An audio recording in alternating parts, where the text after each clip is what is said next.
All right, so we are here now continuing our A201 section 3.5.2. We just heard that Prasanna passed, so I want to put it on the record that you passed in the practice management exam. And that was, thanks to everybody involved in this process. And, if one wins, we all win. So continuing on that, we did read through the 3.5.2, but I'm going to resume in there. All material, equipment, or otherwise special warranties required by the contract document shall be issued in the name of the owner, or shall be transferable to the owner and shall commence in accordance with section 9.8.4. Makes sense because the owner is actually the owner of the property. So if something goes wrong, something breaks, he should be able to claim it, call them, and deal with it. Um, and that is actually part of, it's here in the contract for a reason.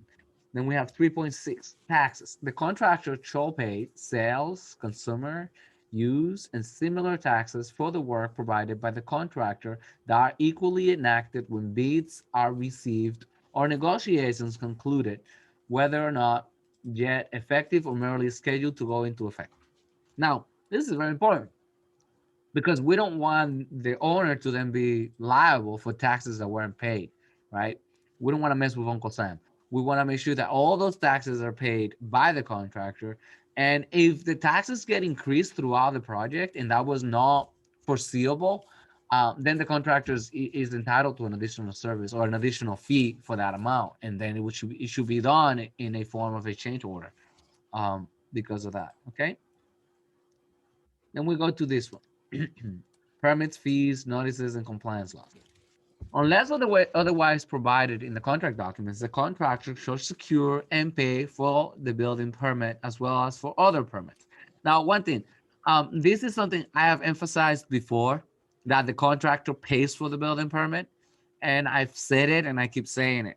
I might have either dreamed it or saw it or believe it is in the exam, but I'm gonna keep pushing it because I think it's a good thing to know who pays for the building permit. So the contractor pays for the building permit, unless the contract document says otherwise, which it doesn't right now in the A201. And it should pay for fees, licenses, and inspections by government agencies necessary for proper execution and completion of the work that are customarily secured after execution of the contract and legally required at the time bids are received or negotiations concluded. Now, there may be a case in which something happened that was enacted after. A lot of projects actually were under contract, under agreement all the way back in February of 2020. March 2020 came on, COVID-19 became a pandemic, and then later on, probably April, May, June, July, a lot of laws got enacted. Very, like, executive orders really about life safety, proper site management and compliance that we have to go through. Even us here at the office have to go through a compliance system.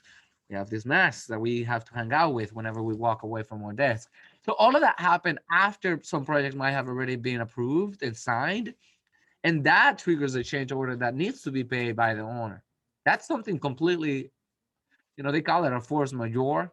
It's an act of God or beyond or us.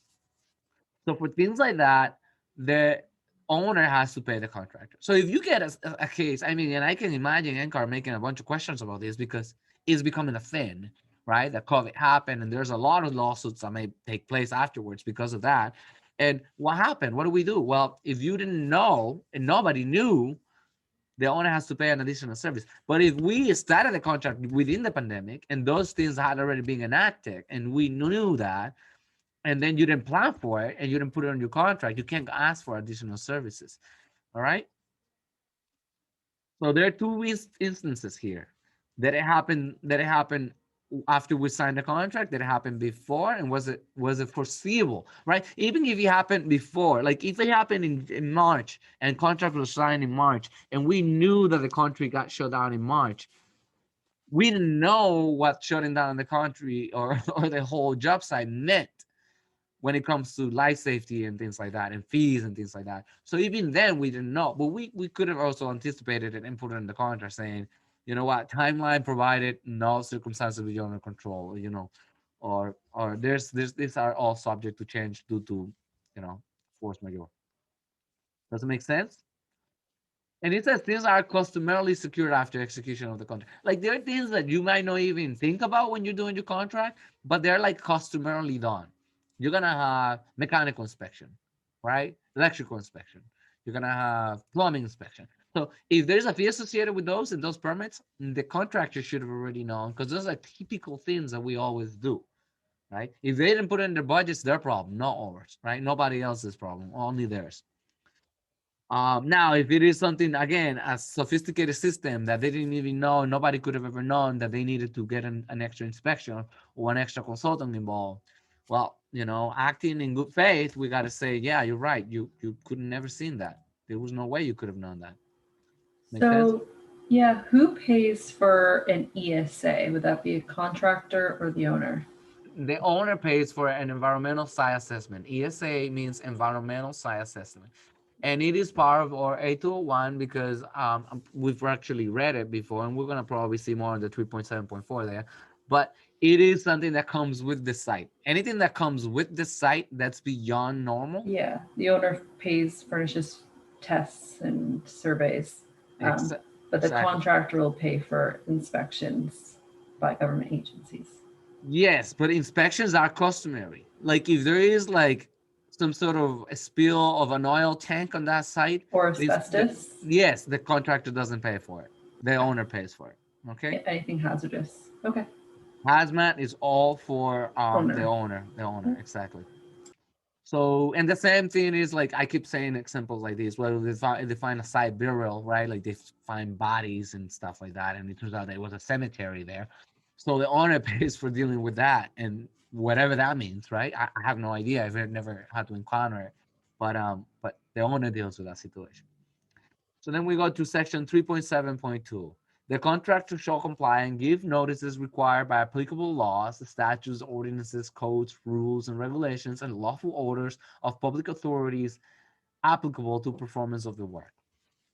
They comply with those applicable laws. They didn't design the building, but they got to comply with those building codes and other laws, right? Like OSHA laws, right, for site for the safety in the workplace and things like that. They got to abide by all of those, okay? And they got to give notices for to whoever is in charge of that. Then we go to section 3.7.3. The contractor performs work knowing it to be contrary. If the contractor that clause, if the contractor performs work knowing it to be contrary to applicable laws, statutes, ordinances, codes, rules, and regulations, or lawful orders of public authorities, the contractor shall assume appropriate responsibility for such work and shall bear the cost attributable to correction. Remember all the way back when we spoke about the fact that they shall review our drawings, but they're not necessarily looking for mistakes to say, oh, the architect sucks.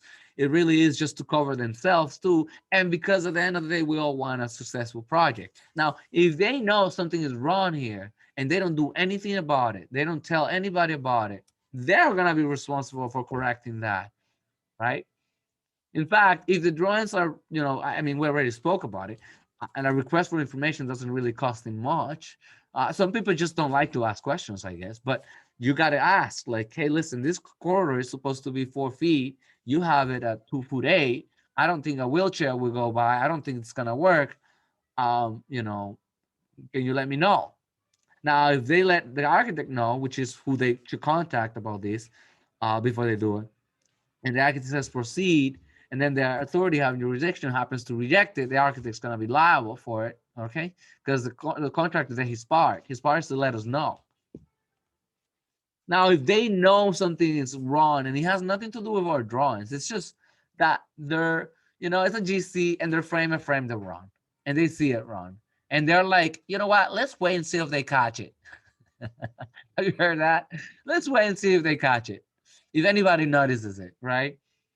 I mean, that's really like gambling with your own money. I don't know why somebody would want to do that, but I don't gamble. I'll take it off and do it because if you install sheetrock, install electrical to the wrong frame wall, you're going to have to pay for consequences damages to all of that, and all of those subs are going to sue you, you know? So you got to protect yourself on that. So again, that's what he's saying. Okay. If the contractor knew it was wrong, they should have fixed it, period. Then we go to 3.7.4, a very good section, and I want you guys to pay attention to it. So, and I'm gonna kind of probably try to repeat it. It is a mouthful. Uh, Concealed or unknown conditions. Very typical. This happens a whole lot. All of this clause right here is in the money right here. So 3.7.4. If the contractor encounters at the site conditions at the site that are one, subsurface or otherwise concealed physical conditions that differ materially from those indicated in the contract documents. That's one. It could be that the contract document says, well, there is no issues with water, there's no issues with groundwater, there's no issues with like clay in here. And when they're digging, the first time they dig, they see that there's a bunch of clay. That's this. It's saying if you find something like that, and then we're gonna know what happens. Or if, it could also be again they start cleaning and digging, and they think that well there was probably a gas station here, and it looks like there may have been some waste, hazardous waste in here. That's different from what was already set on the drawings, because the drawings could say, "Wait, watch out! There may be some subsurface conditions like such and such." If they're different, they got to do something about it. So that's one. Number two, on non-physical conditions of unusual nature that differ materially from those ordinarily found to exist and generally recognized as inherent in construction activities of the character provided for in the contract documents. By the way, well, the first one is this sort of obvious difficult, conditions are different. It was something, there was a spill, whatever. But the number two still is something, but it's unknown. It's not like, like if I've worked in this whole region, I know what I will find within this region. I know what's in all of my, most of the sites I've ever worked on. It could be, as far as I know, some alien spaceship in there. You know what I mean? Like that number two, something completely out of the blue. And you're like, oh, hold on 1 second. This is not what we typically see. This is something else. And it says, and it says something that is not generally inherent in construction. You know what inherent means, right? I guess it's the word innate, inherent. It's just intricate to the construction industry. So if it is not something intricate to the construction industry, to that activity, to those activities, then it says the contractor shall promptly provide notice to the owner and the architect before conditions are disturbed. The contractor shall promptly provide notice to the owner and the architect before conditions are disturbed. They can't touch it. They can't do anything with it. That's not part of their work. Okay. So it's not part of what they're supposed to be touching. So they gotta notify the owner and the architect. Now there is something very interesting about how they say it in here. You guys know, I mean, reading these, it made me, Miranda, oh, I saw some, you know, I don't know, Jurassic Park bones in here. Something is off. I've never seen anything like it. You may think, okay, let me call the owner. They call the owner, talk to the owner. Is that correct? Am I the architect or the contractor? Well, the contractor was the one that saw it and calls the Yep. owner. Hey, owner, I saw some Jurassic Park bones in here. Is that correct? They should contact the architect, who's the owner's representative. That's right. So this is confusing in here because it says give notice to the owner and the architect. But here's the thing. The contractor is not supposed to talk to the owner directly. It's supposed to talk through the architect. So ideally, he would actually either email them and copy both of them or call them on a conference call, which is very easy, or do a Zoom meeting with all of them. They can't just go directly to the owner, all right? But they have to call them and they cannot disturb them, okay? Before conditions are disturbed, and in not event later than 14 days after first observance. Well, they saw the Jurassic Park bones of some sort of, I don't know, give me a name, big dinosaur, and it's sticking as soon as they see it. 14 days, buddy. That's it. 14 days. If within 14 days they don't let anybody else know, they don't let the owner know and the architect, uh, they're gonna be in trouble because time is of the essence of the contract, as you guys know. time is really of the essence of the contract. You know, something is delayed, it's gonna cost something else to be delayed, it's gonna cost something else to be delayed.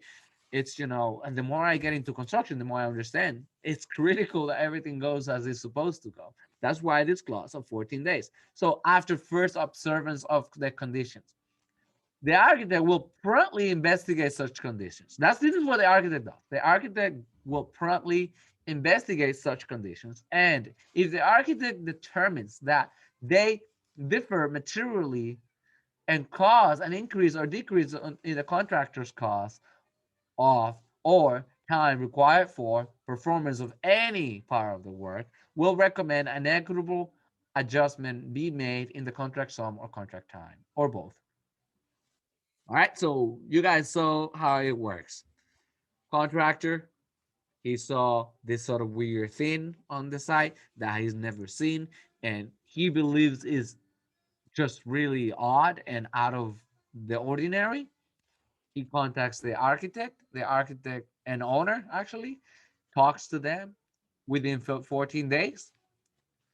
The architect, not even the owner, the architect, of course, acting on behalf of the owner, investigates the situation and says, "Yeah, indeed, this is something bizarre," and and the owner is entitled, and the contractor is entitled to either an addition of money or an addition of time to clean up the mess or to deal with the mess, right? The architect's the one that makes that determination. It could either be money or time or both. Okay. But now the architect is the one that makes that decision on that end, saying, "Yeah, you're right. This is odd. I've never seen anything like it." Little story. I wasn't necessarily involved in the project, but I worked at the office that was kind of involved in the project. It was 121 Seaport in Boston. Very beautiful tower. I think it's like 26 stories or something with an oval that looks cut out. Long story short, in the seaport, I mean, it's a seaport for a reason. Boats and ships would actually come and be there. And most of the seaport, as far as I know in my history in Boston, is landfill. It wasn't there before. They took land from all over the place and put a bunch of stuff and filled it all up. That little area where the ICA is was the only thing. The ICA actually was the only building within that whole area. You could see everything. Then within a year or two, a lot of towers went up. Long story short, Mitch Bush, who is my mentor for life, is as associate principal at CBT, was involved in that project. And when construction began, they found a shipwreck, like all ship, a bizarre thing. If you wouldn't really find that all the time. And the contractor, I don't know what really happened to the contractor. The contractor is the owner, which is the Skanska. They are the owners of the project. Um, they figure out. In this case, it was more for aesthetics other than anything. The architect went in, saw it, and saw all of the material found, and tried to reclaim it to incorporate it into the design of the tower. Great story. In this case, the architect basically went and determined whether the owner was the contractor was entitled to an additional time or additional, or of money. But in this case, again, like I said, the owner was the contractor. It was kind of like a design build type of situation. So in this case, it was slightly different. But I wanted to illustrate that it does happen where you're digging, you're doing this deep foundation for a 26, I don't know, 30-story tower. Boom, there is a bunch of stuff going on in there, and you gotta either issue a change, you gotta issue a change order or something. Okay, and the architect has to be there. The architect is the one that makes that determination. Now, again, if the architect again determines that the conditions at the site are not materially different from those indicated in the contract documents and that not change in terms of the contract is justified, the architect shall promptly notify the owner and contractor, stating the reasons. So the architect can either say, "Yeah, you're entitled to time and money, or either or the two, or both of them," or "Nope, you know what? There's actually shipwrecks all over this area. There's always ships that sank all over this, and they used them to fill the land. And we've always known about it. And it was in our contract documents. It may be a little letter, a little word that says, watch out for wood from ships and stuff like that may be found on the site. If that was the case, contractor is not entitled to an additional anything, and he should just continue with that. Now, he could, and we're going to read that right now. If either party disputes the architect's determination or recommendation, that party may submit a claim as provided in Article 15. We already know that. They don't have to agree to it, right? They don't have to like it. They don't have to agree to it. They can just go and, file a claim. I mean, we don't have to agree to anything, right? We can just fight it. And they could do that. It could either be the owner or the contractor. But the architect here is acting as initial decision maker, basically, okay? Section 3.7.5. If in the course of the work, the contractor encounters human remains, right? I've said that before, or recognizes the existence of burial markers, archaeological sites, or wetlands not indicated in the contract documents, the contractor shall immediately suspend any operations that would affect them and shall notify the owner and architect. All right. Again, different condition. The other one could have been a weird the other one could have been anything, right? Again, it could have been an alien that just landed into that land, whatever. But in this one, it's talking about human remains, wetlands, or some sort of archaeological sites. That has happened. I mean, it's something that happens in history. There's been things that we've discovered over the years that happen to be very significant and very important. So the contractor shall immediately notify the architect and owner, but prior to even notifying them, they got to suspend any operations that would affect those. They cannot touch it. Right? Well, at the end of the day, this could be a crime scene, right? this could be anything, right? So they don't want to be involved because the moment you touch it, you own it. That's one of the things we've learned in construction. The moment you touch something, it becomes yours. So upon receipt of such notice, the owner shall promptly take any action necessary to obtain governmental authorization required to resume the operations. Again, this doesn't say 14 days, 15 days. This doesn't say anything. This says immediately, right? The previous one says 14 days, within 14 days. I guess it's not something so major. But this one is critical. Anybody can tell me why it's so critical that the contractor immediately tell the owner, and I have said some of it, and immediately suspend the work on that area. Immediately, right away, on the spot. Miranda. So they can perform the tests required. Yeah, like that stuff is gonna take time. I mean, a whole lot of time. You don't even know. Right? And the owner has to really figure these things out quickly because it may kill the whole project. So why continue working? So so they have to start getting approvals and I mean, who knows, right? These days with the pandemic, it's being a joke. It's been a nightmare. I'm sure there's a lot of cases and a lot of projects and a lot of people are getting stop work orders. That's one thing. I'm aware of that because a lot of people aren't even bothering to apply for a permit, a building permit. They're like, you know what? I'm gonna do this. I don't care because it's taking a long time to go through either a permitting agency or court or anything these days. I mean, it's been chaos, and only in several years actually. It might take a few years for us to really know the consequences of what the pandemic did to the construction and architecture industry. We really don't know. We may be richer architecturally, or we may be poorer architecturally, design speaking. So the contractor should immediately, or we will be safer. I don't think we'll be safer, but So again, it says the contractor should immediately suspend any operations that would affect them and shall notify the owner and architect. Upon receipt of such notice, the owner shall promptly take any actions necessary to obtain governmental authorization required to resume the operations. The whole purpose of this is that the owner's got to figure out how to continue the work. Okay? And this is one of the few instances in which the contractor can suspend the work.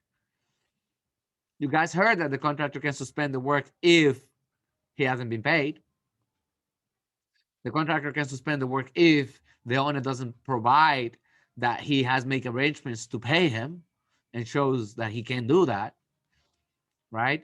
So non-payment and payment situations are reasons why the contractor can suspend the work. This is one of the conditions in which he should suspend the work. There are other ones in which the contractor can continue the work in other areas while this is being resumed. Okay? So again, the contractor shall continue to suspend such operations until otherwise instructed by the owner, but shall continue with all other operations that do not affect those remains or features. So you see what it's saying? Yeah, stop the work on that area of the project, but continue with the work everywhere else. Don't stop. Okay.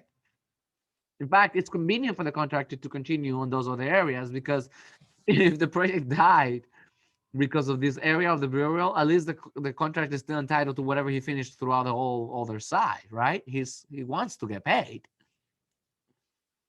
right? And he doesn't want to also get sued for being delayed, for delaying the project.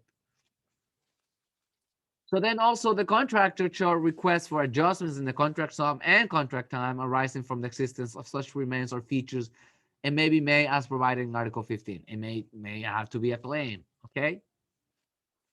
You guys understand that? Allowances. Very good term for construction evaluation, good term for project management, and good term for even project development and documentation, actually. So 3.8. 3.8.1. The contractor shall include in the contract sum all allowances stated in the contract sum documents. Items covered by allowances shall be supplied for such amounts and by such persons or entities as the owner may direct. But the contractor shall not be required to employ persons or entity to whom the contractor has reasonable objections. Maybe an allowance for a particular system, a particular heating system, a particular allowances are actually not so much for a particular heating system, but something that we know will be needed, but we don't know the particulars, the specifics of it. For instance, could be a freezer, right? Freezer for a project, for a hospital, one of those freezers that they use. Well, we know they're gonna be using a freezer. We know freezers are between so much and so much. And there is these companies that actually do the like what is the equipment list, right? Of all the equipments, and they supply them. Some of them also they supply them. So we might not know what company we're going with. We might not know what model we're going with, but we know we're gonna have a freezer. So they shall put a freezer price in there. Now, if it turns out that the owner likes the freezers from Johnson and Johnson, I don't know if they make freezers, but whatever. The contractor doesn't want to work with them for a reason. They failed my previous job. I didn't like him. The owner will have to get another manufacturer, another equipment to install it, to work on that. Okay? So the contractor has a say, just like the owner has a say of who the contractor is and who the subs are. I mean, the owner has a say on even who our consultants are. So 3.8.2, unless otherwise provided in the contract documents, one, allowances shall cover the cost of the contractor of materials and equipment delivered at the site and all required taxes less applicable trade discounts. Okay, so they got to pay for all of that stuff. In my case, it could be like I was doing this project, I was acting as a contractor, I had an allowance of $600 for a double vanity. They're only paid for all of that really within my contract, but that allowance of $600 shall include, the delivery costs, the taxes, and minus applicable trade discounts. Okay. Contractors' costs for unloading and handling at the site, labor, installation costs, overhead, profit, and other expenses contemplated for sorry, for stated allowance amounts shall be included in the contract sum, but not in the allowances. And okay, so here is saying in the contract it is included, but like the allowance for that vanity is the allowance for that vanity. The cost for installation, labor, overhead, profit, it's something else. It's not on that allowance. It's included on the contract. In my case, for instance, I acted as a contractor and I did have an allowance for $600 for a double vanity. By the way, I didn't include the faucets actually. I don't include faucets because I don't know what faucets the owner will want, and then if they cost $1 million, I'm not gonna do that unless I actually just put an allowance for faucet, which is another case. I could put an allowance for faucet for $150 per faucet, right? And that's on my contract. But the cost of installing that faucet for my plumber to install it, or for my contractor to hang the vanity to the wall and whatever, That's separate. That's not an allowance. Okay, that's within my construction contract sum. Does it make sense? I think at some point I'm gonna try to show you a mock-up contract I've put together for like typical basement renovations that I do. Yes, architects do all kinds of things. I'm one of the architects that actually does construction sometimes too. So it just helps, right? It helps a lot. Um, so I guess I'm acting as a design builder because we designed the basements and also built them, which is a delivery method. Hope you guys are aware of that. So contractors, okay, so the cost of all of those things are not included in the allowance, but they're actually included within the contract as a separate line item. Okay. Like don't bundle it all up. Don't tell the owner, oh, you got included here an allowance for $600 for vanity, and then they get a vanity for $600, and then you say, well, but that was supposed to also include the overhead and profit and everything. Then you didn't do an allowance, because then the vanity itself should have cost like $400, right? Does it make sense? So, and whenever costs are more than or less than allowances, the contract sum shall be adjusted accordingly by a change order. Now, in my case, I did a selection of all these vanities. The one I liked the most was a lot more expensive than the $600 I allowed for. Um, but there were parameters for all of them. So I sent a list and they were kind of within it, but they were the one I liked actually as acting as an architect. I liked one very much. They didn't like it. They liked another one. Turns out that when they picked the one they liked, it worked perfect. The cost, taxes, everything worked out just like I wanted it to work out. So it was amazing. But if it turns out that vanity was $300, they have a $300 credit with me for that allowance. Okay. The cost of installing the vanity didn't change. The plumber is gonna still do what the plumber was supposed to do, and my my job contractor, my site guy was gonna install it anyway, hang it anyway, so that doesn't change. But they get a $300 credit for that stuff. Construction can get very crazy because there are a lot of allowances, and then prices do go up and down. A lot of contractors don't really give the money back, to be honest. I'm sorry, but in my experience, there's like, and I get it. I know why. Because they're really giving it somewhere else. Like me personally, something might have changed in here, but I will invest it in something else and they don't know. It's like, well, the tile that you love that I told you couldn't get, we upgraded to that tile. And they're like, surprise. And they're like, yeah, I love it. It is what it is. Everybody's happy. There was a window well I did, and the window well was gonna be super expensive for an egress window. It wasn't required to be an egress window. It was gonna be like one of those metal pieces that you put like the window well with a metal thing, really ugly. I ended up doing it with masonry very nicely, whatever. And that one I absorbed the cost myself, but it got saved on, let's say, the vanity, for instance, right? Because it was a good trade. So that worked out, and the owner's very happy. But now again, so they should do a change order, and the change order should either be more money costing, and they have to pay more, the owner has to pay more, or less. It could be less. Okay. People don't like change orders because most of the time, 90% of them are for additional costs. Owners don't like them. Owners hate them.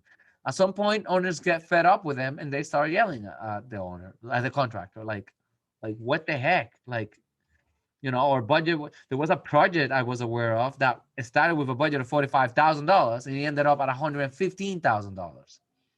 What do you think about that? It's a lot, right? More than double. Now the owner was always approving those change orders. The owner liked them all. He wanted them all, and then the owner said, like, asked for settlement at the very end. It was kind of weird. So, because I guess they knew they weren't going to pay for the full amount, and they wanted to settle. So the amount of the change order shall reflect one, the difference between the actual cost and the allowances under section 3.8.2 and 3.8.2.1 and changes in the contractor's cost under section 3.8.2.2. Materials and equipment under an allowance shall be selected by the owner with reasonable promptness. Very important. Very important. In my experience, both as architect and contractor, we have to offer the owners selections in a timely fashion. And we have to make it very informative for them to know what they're gonna get out of this, like what are they really gonna be getting and so forth. Um, like I have made the mistake of actually forcing an owner, not forcing, but putting in a position in which they have to approve something within like 24 hours. And it was bad foresight on my end. They can't, I can't force them to approve something within 24 hours. I can say it would be nice if you did that within 24 hours, but it's okay if it takes you longer. I like to give people like at least a weekend for some decisions, some small decisions to be made. But contractually here, read it thoroughly and you will see that it's either 14 or 7 days for people to make a decision. Okay. Can't have them within 24 hours. My issue was the tile too on a project. So the owner had picked samples of tile they liked. It turned out that the tile they liked was a little bit more expensive than the allowance that we had. There was an allowance for like $3 per square foot. Allowances could be something like that too, or a unit price. So it was like $3 per square foot. The tile was about 5 to 8. Some of them actually was $10 per square foot. Too expensive.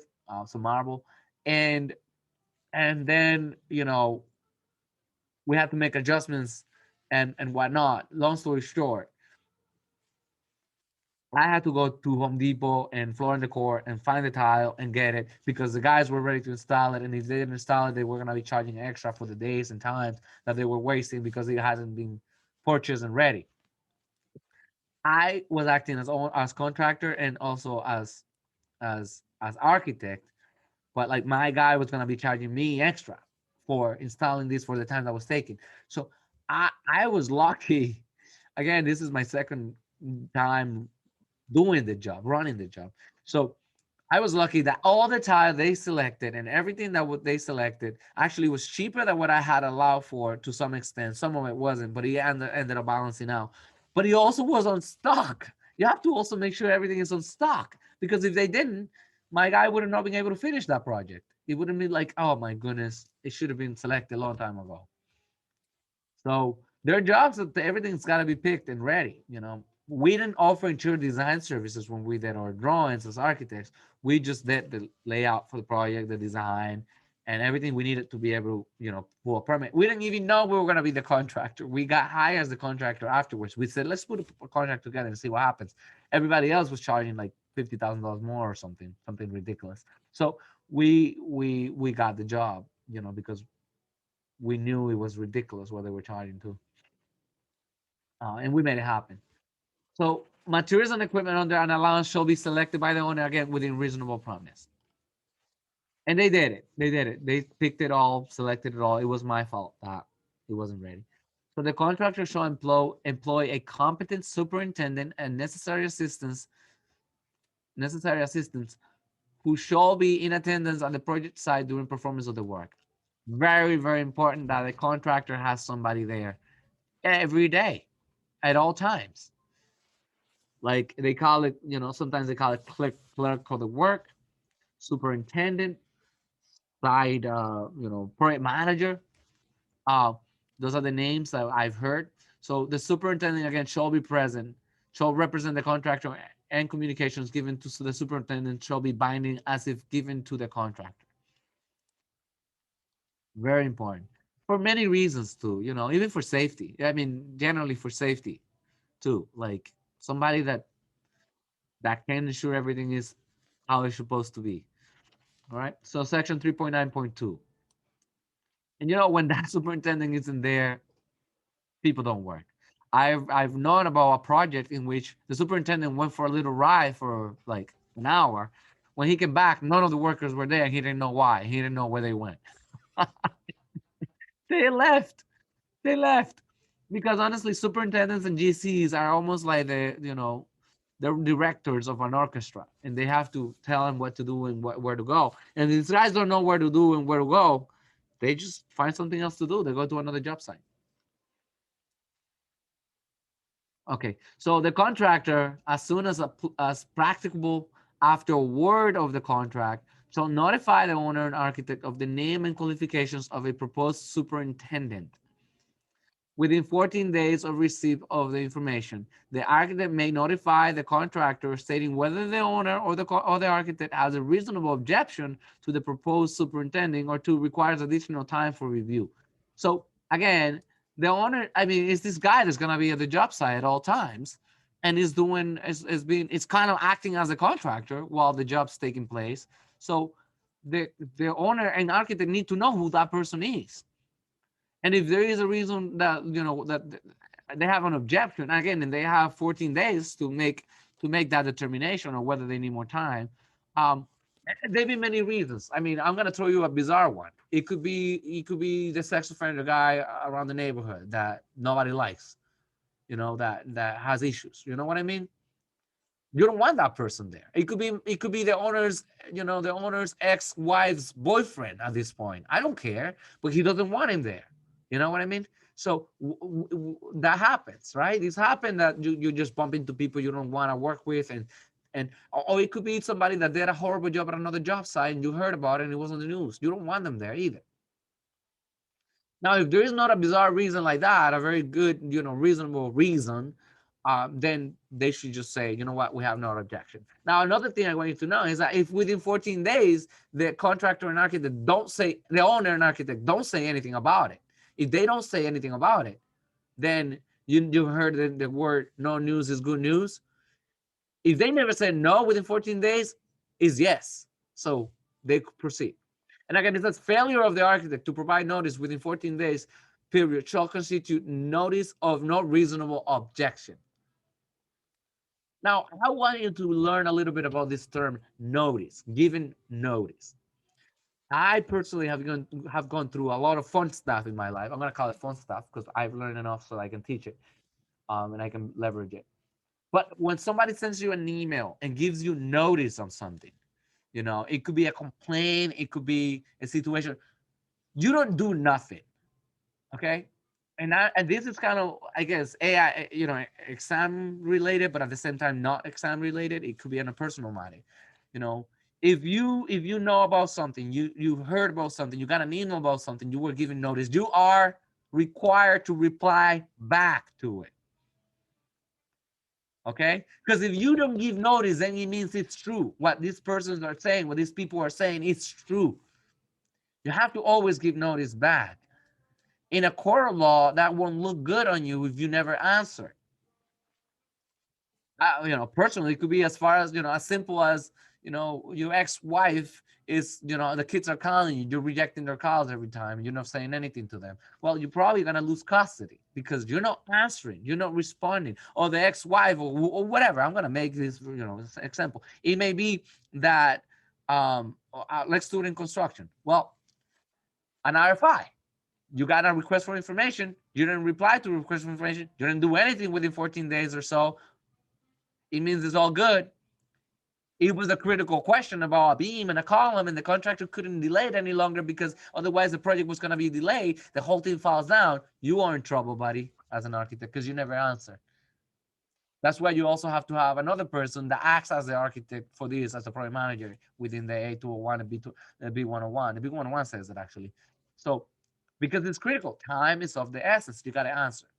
You always have to answer. So I want you, if you take something away from this section 3.9.2, is that the power of notice, but also, 14 days. And if you don't say anything, it means yes. All right. So 3.9.3, the contractor shall not employ a proposed superintendent to whom the owner or architect has made reasonable and timely objection. And again, the objections, as I said, could be they didn't perform very well in another job. They're part of a lawsuit right now. They are the sex offender guy that nobody likes around the neighborhood and everybody's afraid of. They may be a crackhead that everybody knows about, and the contractor didn't know about him, and he happens to be a cousin of the contractor or whatever, but they don't know. It could be anything. I mean, anything that's reasonable. They don't qualify. Really, it has to do with qualification. Listen, that person is not competent to be able to do that. All right, that's it. It could be that they've never done a construction project. They've never been involved in a construction project. They don't know what they're doing. And you could say it as the architect, you could say, listen, such and such, James Smith doesn't know anything about construction. I don't know why you have him as a superintendent.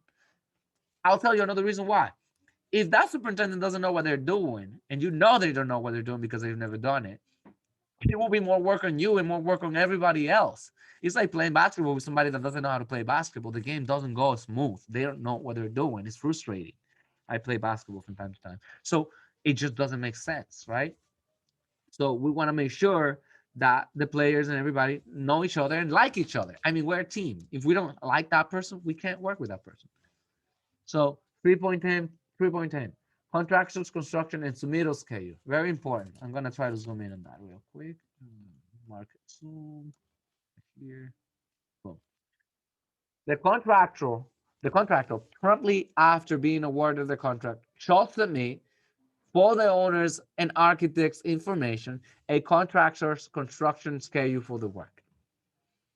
Now, any reasons on you guys before I read the rest? Why the contractor shall submit a construction schedule to the owner and the architect? Why?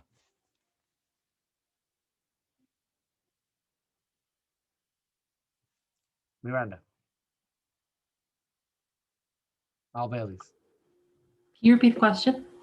So the contractor promptly after being awarded the contract shall submit to the owner for the owner and architect's information a contractor's construction schedule for the work. Why is that, Miranda?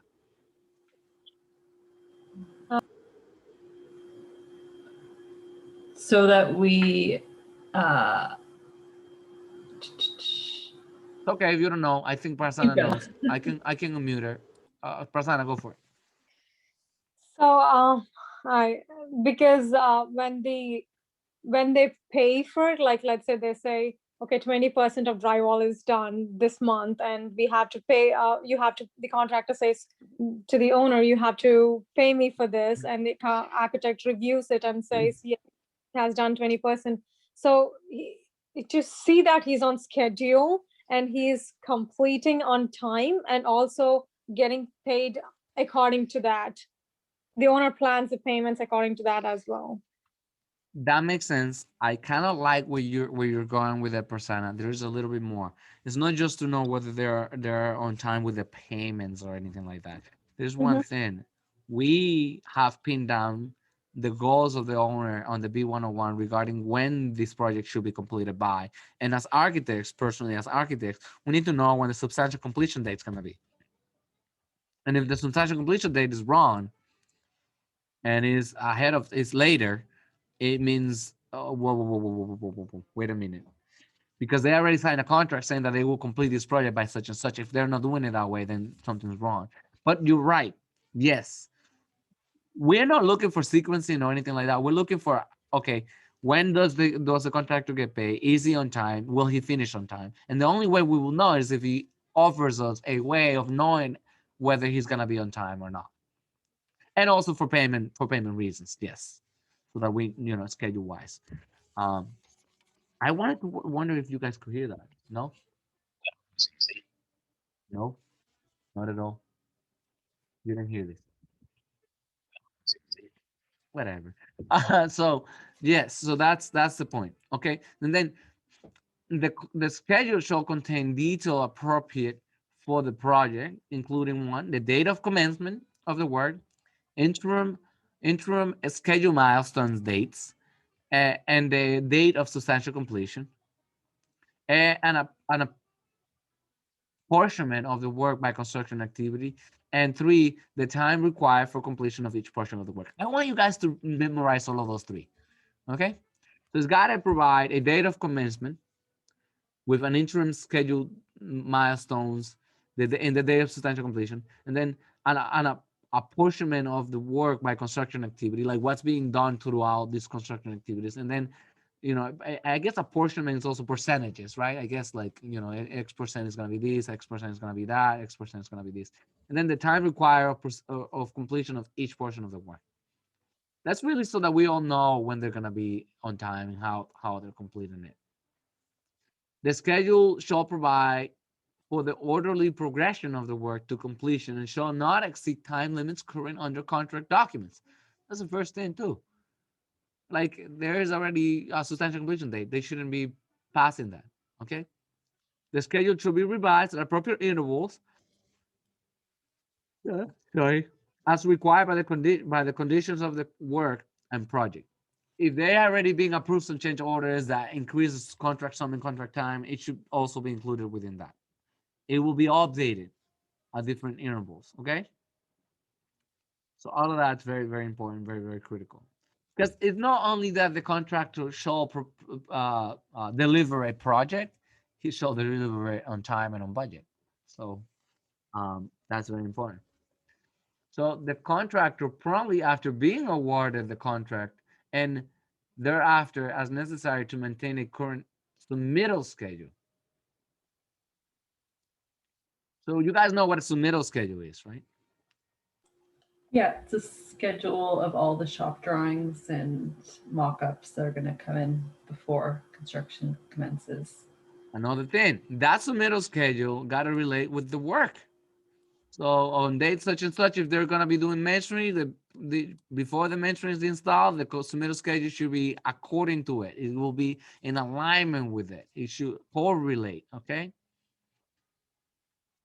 You Yeah. know, so And that yeah, tell me.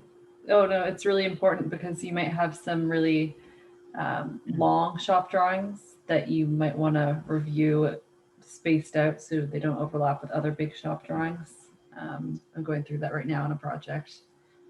So it's good for the architect to review that submittal schedule so you know for timing on that project. Exactly. And then remember, if you're reviewing too many submittals at once, you got to be entitled to additional service as an architect. So, you know, we can request them to change it.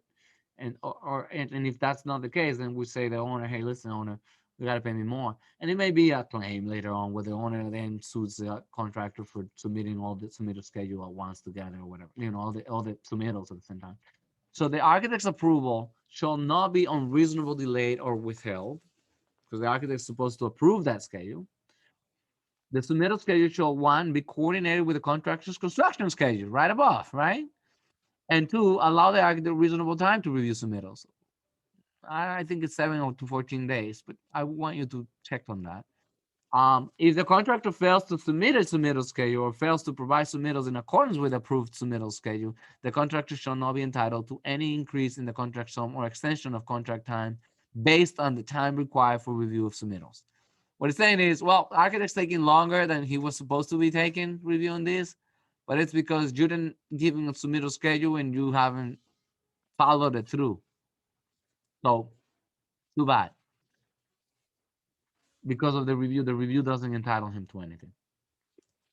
Section 3. And if Yeah. you receive a shop drawing out of sequence in that schedule, you have the right to reject it, right? Yeah, you reject it right away. You don't even look at it. So, and the B101 does explain what you're supposed to do. You actually get paid additional services if you actually are to review it. So section 3.10.3, the contractor shall perform the work in general accordance with the most recent schedule submitted to the owner and architect. They cannot just, you know, if the submittal schedule and the work schedule says they're going to start doing concrete, they cannot be doing something else. It's like, what's going on? So it's telling what you're going to do and do what you tell them you were going to do, period. So 3.1.11, documents and samples at the site.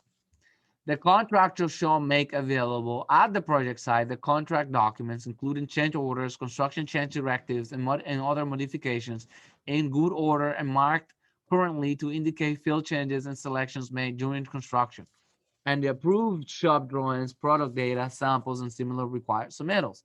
These shall be in electronic form or paper copy available to the architect and owner and delivered to the architect for submittal to the owner upon completion of the work as a record of the work as constructed. Just like it says. So the contractor is supposed to do those things, okay? And provide it to the architect for the owner. You see how the communications go? They give it to the architect for the owner. To the, you know. So section 12, drawings, product data, and samples. 3.12.1, shop drawings are drawings, diagrams, schedules, and other data specifically prepared for the work by the contractor or a subcontractor, subcontractor, manufacturer, supplier, or distributor to illustrate some portion of the work. Now it's defining what that shop drawing is. Product data are illustrations, standard schedules, performance charts, instructions, brochures, diagrams, and other information furnished by the contractor to illustrate materials or equipment for some portions of the work. Now, it's all for the work, okay? So if you get something that has nothing to do with your project, you immediately reject it, okay? That may happen. Samples are physical examples that illustrate materials, equipment, or workmanship and establish standards by which the work will be judged. Again, these ones right here might be a select one that apply type of question. You know, which of the following is best described by this statement? Are physical examples that illustrate material, and they might put proto data, shop drawings, and samples as one of the options. Which one you pick? Know the differences between them, please. Again, samples are physical examples that illustrate materials, equipment, or workmanship and establish standards by which the work will be judged. Section 3.12.4, we go, shop drawings, proto data, samples, and similar submittals are not contract documents. Shop drawings, proto data, samples, and similar submittals are not contract documents. The contract documents are the drawings and the specifications and what we showed you on one of our first sections of this A201, that diagram, remember it? The purpose of shop drawings, proto data, and samples is to demonstrate how the contractor proposes to conform to the information given and the design concept expressed in the contract documents for those portions of the work for which contract documents require submittals. All right? Make sense? Review by the architect is subject to the limitations of section 4.2.7. I want us to remember 4.2.7. It says why and for what to what extent we're reviewing those, okay? Informational submittals upon which the architect is not expected to take responsive action may be so identified in the contract documents. Submittals that are not required by the contract documents may be returned by the architect without action. Well, they're showing us a brick and we're not using brick in our project, and we send it back and say, not applicable to our job. Period. 3.12.5. The contractor shall review for compliance with the contract documents, approve and submit to the architect shop drawings, product data, samples, and similar submittals required by the contract documents in accordance with the submittal schedule approved by the architect, or in the absence of an approved submittal schedule with reasonable promptness and in such sequence as to cause no delay in the work or in the activities of the owner or separate contractors. Okay, so this is very, very important for construction evaluation more than anything else. The contractor is supposed to approve these things prior to even sending them to us. The contractor reviews for compliance. So questions in which a cabinet didn't fit within the space, who is at fault, should immediately tell you the contractor is at fault. Questions in which a beam was installed that was bigger than what it was supposed to be, and it doesn't fit within the ceiling cavity or condition, plenum space, who is at fault? Contractor is at fault. Okay, now understand who's responsible for those things, because there's some middles that need to be given for all of these things prior to anything. Even when they're gonna buy the beams and all that stuff, they have a submittal of how big and how whatever the dimensions, and architect gets them and gives them to his consultant, if he's a structural, and they review it, and the contractor reviews it. It should not be a surprise. It should not be surprises where the contractor ordered and got something that wasn't supposed to be what it was supposed to be. And then like, oh, is the architect at fault? The architect is not going to be at fault for any of that. Okay? Very important. Section 3.12.5 is critical for construction evaluation. And I'm going to read it again. So the contractor to review for compliance with the contract documents, approve and submit to the architect shop drawings, proto data, samples, and similar submittals required by the contract documents in accordance with the submittal schedule approved by the architect. And in the absence of an approved submittal schedule with reasonable promptness and in such sequence as to cause not delays in the work or in the activities of the owner or separate contractor or separate contractor. Section 3.12.6. By submitting shop drawings, proto data, samples, and similar submittals, the contractor represents to the owner and architect that the contractor has 1. Review and approve them. 2. Determine and verify materials, field measurements, and field construction criteria related thereto. Or will do so. Right? If they haven't, they will do so. Again, if a built-in desk didn't fit within the space, a cabinet didn't fit within the space, a beam didn't fit within the space, a storefront didn't fit within the space, within the cavity allotted for, it means that the contractor didn't review it and they didn't check the field measurements. They're supposed to do that, and they're at fault for anything after that. Okay, and he has checked and coordinated the information contained within such submittals with the requirements of the work and of the contract documents. Okay? Very, very important. Very, very critical. Section 3.12.7. The contractor shall perform no portion of the work for which the contract documents require submittals and review of shop drawings, proto data, samples, or similar submittals until the respective submittal has been approved by the architect. Again, today, one of my contractors was putting together the tile. He finished putting together the tile, looks gorgeous. He sent me a picture of the grout that he's using prior to me approving it. If he was to proceed installing the grout throughout all of the tile, and that's not the grout that I wanted, he's gonna have to take it all out and do it again. Now, in this case, guys, I'm actually acting as a contractor too. Like we're working together. He's my sub. So in this case, you know, I in my contract, because it's a design build, I gave me as the architect total authority over design. So when I was the one to approve it, so I approved it within seconds. I immediately approved it, so it wasn't delayed in any way. But if it was to have proceeded, I would have had to say take it out and do it again because I didn't approve it. Section 3.12.8. The work shall be in accordance with approved submittals, except that the contractor shall not be relieved of responsibility for deviations from the requirements of the contract documents by the architect's approval of shop drawings, proto data, samples, or submittals, or similar submittals, unless the contractor has specifically notified the architect of such deviations at the time of submittal.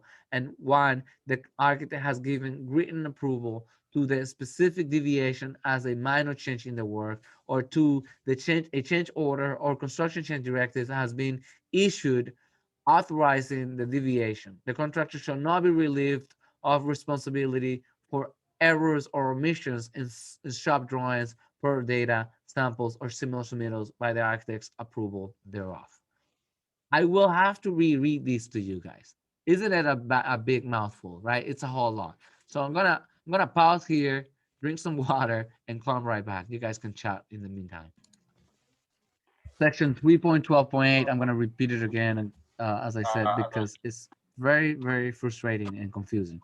So the work shall be in accordance with approved submittals, except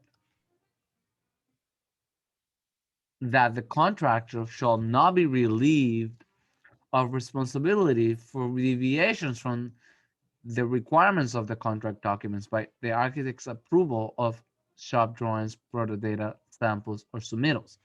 Okay, so before I go so far, the work shall be done in accordance with the submittals. But what if the contractor didn't review the submittals? He sent them in directly to the architect. Architect approved them, and it turned out to be wrong. It's saying that they're not relieved, right, Miranda? Yeah, you're not sharing your screen. Oh, that's a good point. You guys should all have it open anyway. But so you see it now? Yep. So again, the work shall be in accordance with the approved submittals, except that the contractor shall not be relieved of responsibility for deviation from the requirements of the contract documents by the architect's approval of shop drawings, product data, samples, or similar submittals. So that part just saying the architect approved it, but you still did it wrong. And the architect approved one that was actually wrong, and it doesn't matter. You built it wrong, and it's your fault. Okay? Does it make sense so far? But then it says, unless the contractor has specifically notified the architect of such deviation at the time of submittal. So, okay, architect, yeah, I'm sending you the covenants. There's an issue with like 6 inches in the covenant because of a situation with the wall. But other than that, you can go ahead and review that. I reviewed it too. Okay. And then if the contractor has specifically notified the architect of such deviation at the time of submittal, one, the architect has given written approval to the specific deviation. The architect can say, "Oh, you know what? Don't worry about it. Just move the wall 6 inches. It's gonna fit right in." Perfect, no problem. Two, a change order or construction change directive has been issued authorizing the deviation. It could be the owner. The owner may say, "You know what? Move the wall 6 inches. It's gonna be fine. I want it." Then that's fine. Or it's been done as a change order. Like it's already been, it's a submittal that was already approved for a change. Does it make sense? It's not in accordance with the contract documents. It's in accordance with an amendment to the contract documents, which is the contract documents.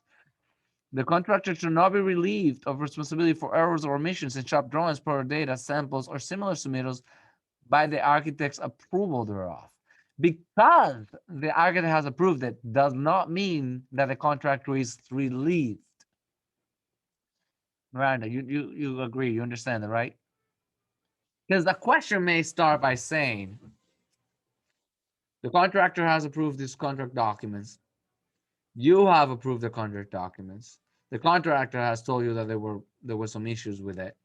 You approved it, but guess what? You approved it for design intent. You didn't measure them. You didn't measure everything on that submittal.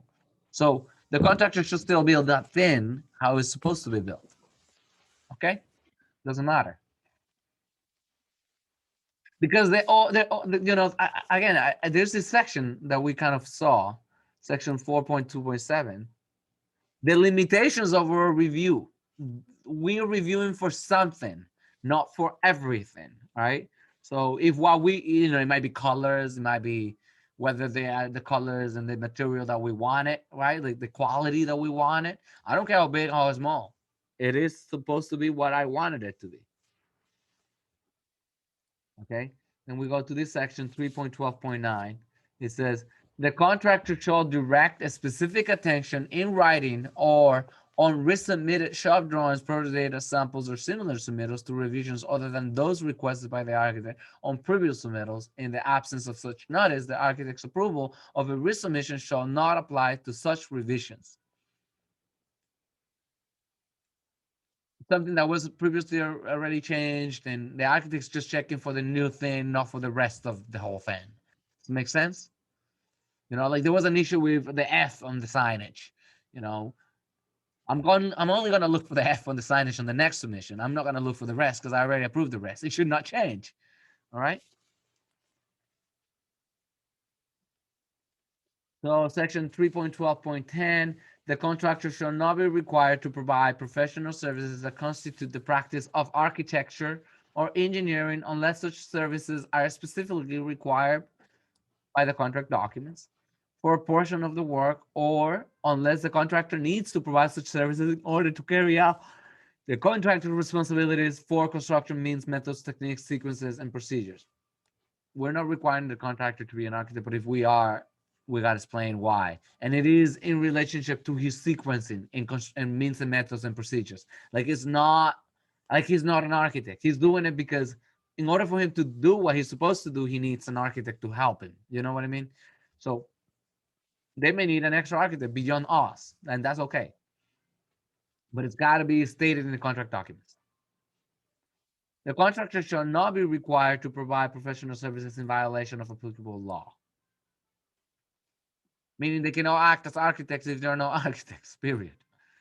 All right. With that being said, I think I'm gonna leave it at here. It's 7:45. We went through a whole lot on the 801. It's very tiring, and I gotta break it up into pieces. Otherwise, we're gonna choke with it. It's too much to swallow. All right, but we're gonna proceed on this section 3.12.10.1 tomorrow. Again, congratulations, Prasanna, for passing practice management, and we're ready to keep on going. Please schedule construction evaluation as well. Sure. It's really a must to take practice management, project management, and construction evaluation all together, and passing them all.